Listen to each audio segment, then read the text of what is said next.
देश और दुनिया की तमाम छोटी और बड़ी खबरों के लिए हमारे चैनल को सब्सक्राइब करना न भूलें और बेल का बटन जरूर दबाएं। नमस्कार दोस्तों, स्वागत है आपका देश लाइव में और आपके साथ मैं हूं आशिमा त्यागी। जरा सोचिए दोस्तों कि जिस देश को पूरी दुनिया सबसे बड़ा लोकतंत्र कहकर सलाम करती है, उसी देश में आज हालात ये हो गए हैं कि प्रधानमंत्री की रैली से पहले विपक्षी नेताओं और सामाजिक कार्यकर्ताओं को पुलिस उठा ले जाती है। ये कोई काल्पनिक किस्सा नहीं है, बल्कि गुजरात के अहमदाबाद के निकोल इलाके का अगर कहा जाए तो ताजा सच है, हकीकत है, जहां आज प्रधानमंत्री नरेंद्र मोदी की रैली होनी है और शहर कांग्रेस प्रमुख सोनल बेन पटेल, गुजरात कांग्रेस एससीसीएल के अध्यक्ष हितेंद्र पिठिड़िया, दीक्षित परमार और कई अन्य कार्यकर्ताओं को पुलिस ने हिरासत में ले लिया है, सिर्फ इसलिए कि कहीं उनकी आवाज रैली के बीच वोट चोरी गद्दी छोड़ के नारे में तब्दील ना हो जाए।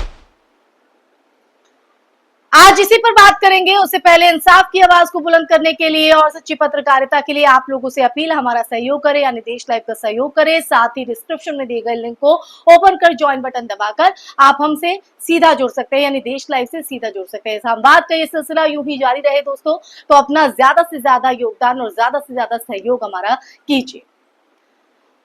अब जरा आप ठहर कर सोचिए, आज के मुद्दे पर क्या लोकतंत्र की असली तस्वीर है? क्या है असली तस्वीर? लोकतंत्र का मतलब तो यही होता है कि हर नागरिक को अपनी राय रखने का अधिकार हो, चाहे वो सत्ता में बैठे प्रधानमंत्री के पक्ष में हो या उनके खिलाफ। लेकिन यहां तो स्थिति ऐसी बन गई है कि विरोध की आहट भी बर्दाश्त नहीं होती है। पुलिस को पहले से भेजकर आवाजें दबा दी जाती है, जैसे कि अब हो रहा है अहमदाबाद में। सवाल ये उठता है दोस्तों कि अगर मोदी और बीजेपी को जनता का इतना भरोसा है, अगर उन्हें यकीन है कि उनका काम जनता के बीच लोकप्रिय है, तो फिर उन्हें डर किस बात का? किस बात का डर है? क्यों विपक्षी कार्यकर्ताओं को हिरासत में लेने की नौबत आती है?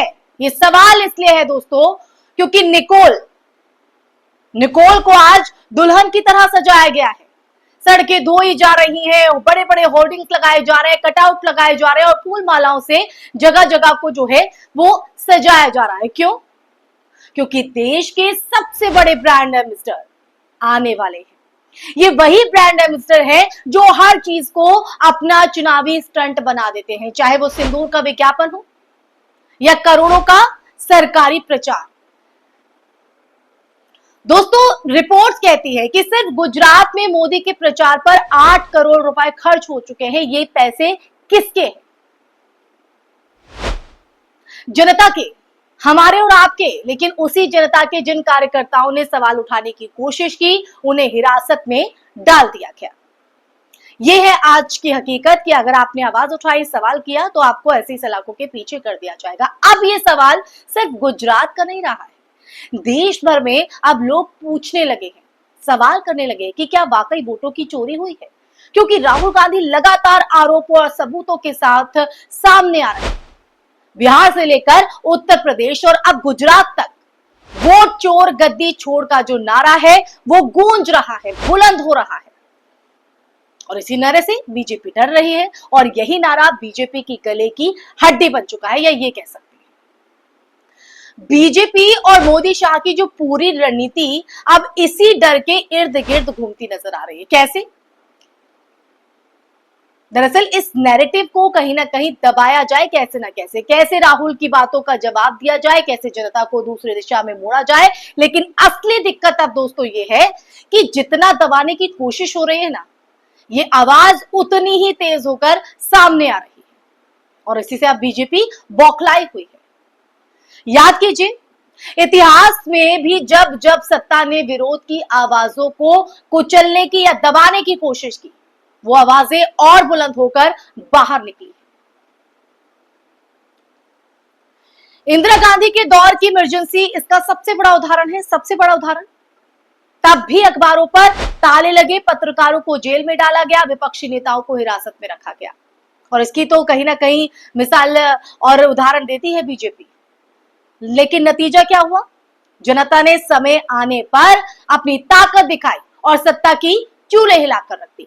आज वही इतिहास दोहराने की कोशिशें की जा रही हैं, बस नए चेहरे और नए नारे के साथ।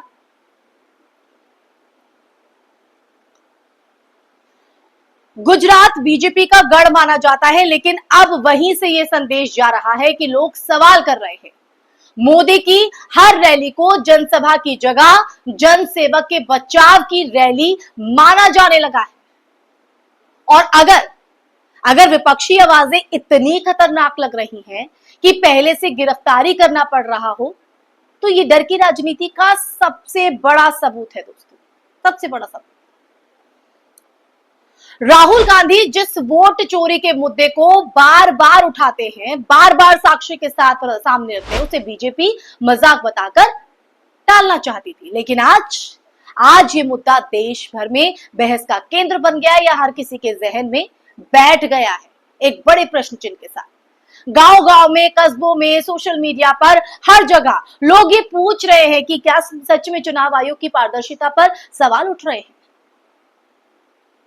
क्या वोटों की गिनती और मशीनों की जो सुरक्षा है उस पर भरोसा किया जा सकता है? ये सवाल हर किसी के जहन में है दोस्तों।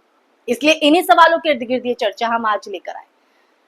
बीजेपी दरअसल अब इस डर में है कि कहीं ये नारा उनके पूरे चुनावी अभियान को चौपट ना कर दे, और यही वजह है कि निकोल जैसे इलाकों में पुलिस को पहले से तैयार रखा जाता है, ताकि कोई कार्यकर्ता जनसेवक के खिलाफ नारा लगाने की हिम्मत ना करे। लेकिन सवाल दोस्तों ये भी है कि क्या ये लोकतंत्र है कि आप नारा लगाने वालों को जेल भेज दो, करोड़ों रुपए के विज्ञापनों से अपनी छवि चमकाते रहो?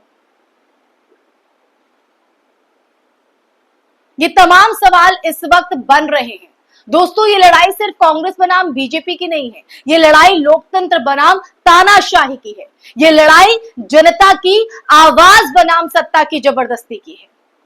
और यही वजह है कि लोग आज ज्यादा खुलकर बोल रहे हैं, ज्यादा खुलकर सवाल कर रहे हैं, क्योंकि जब डर टूटता है तो लोकतंत्र की असली ताकत सामने आती है, जो इस वक्त लोगों के सवाल के जरिए आ रही है और जो बीजेपी को डरा भी रही है। इस चर्चा के अंत में मैं आप लोगों से यही कहना चाहूंगी दोस्तों कि लोकतंत्र की बुनियाद सवाल पर टिकी होती है। अगर सवाल पूछने वालों को ही उठा लिया जाए, सलाखों के पीछे कर दिया जाए, तो ये लोकतंत्र नहीं, तानाशाही बन जाती है, जो इस वक्त बीजेपी कर रही है।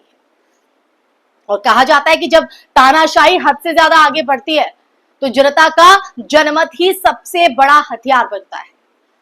तो गुजरात से उठी ये चिंगारी अब देश भर में आग बनकर फैल रही है, और वोट चोर, गद्दी छोड़ चाहे सत्ता, इसे जितना भी दबाने की कोशिश करे, कुचलने की कोशिश करे, ये नारा अब घर घर गूंजेगा, हर घर गूंजेगा। तो दोस्तों इसी के साथ इस चर्चा में फिलहाल के लिए बस इतना ही। चर्चा अगर आपको पसंद आई हो, आप मेरी बात से सहमत है, असहमत है, अपनी राय कमेंट बॉक्स में जरूर साझा कीजिएगा दोस्तों, क्योंकि आपका जो पॉइंट ऑफ व्यू है, आपका जो जहन में जो आपके विचार चल रहे हैं, आपकी राय हमारे लिए बेहद महत्वपूर्ण हो जाती है दोस्तों। इसलिए मैं हमेशा आपको अंत में यही कहती हूँ कि कमेंट बॉक्स में कमेंट करके जरूर बताइएगा दोस्तों, ताकि सत्ता के उन समाज के ठेकेदारों तक ये आवाज पहुंचे। इसी के साथ इस चर्चा में फिलहाल के लिए बस इतना ही। इस वीडियो को ज्यादा से ज्यादा शेयर कीजिएगा और हमारे चैनल को सब्सक्राइब कीजिएगा, ताकि संवाद का, ये सच का सिलसिला, ये बदस्तूर आपके साथ यूं ही चढ़ा रहे और हमारा कुनबा उतना ही बड़ा होता जाए, कि ताकि समाज और देश के हर नागरिक तक सच पहुंचे दोस्तों। इसी के साथ आप लोगों से इजाजत लेना चाहूंगी, फिर हाजिर होंगे एक नए विषय के साथ। तब तक के लिए अपना ख्याल रखें। नमस्कार, जय हिंद, जय भारत।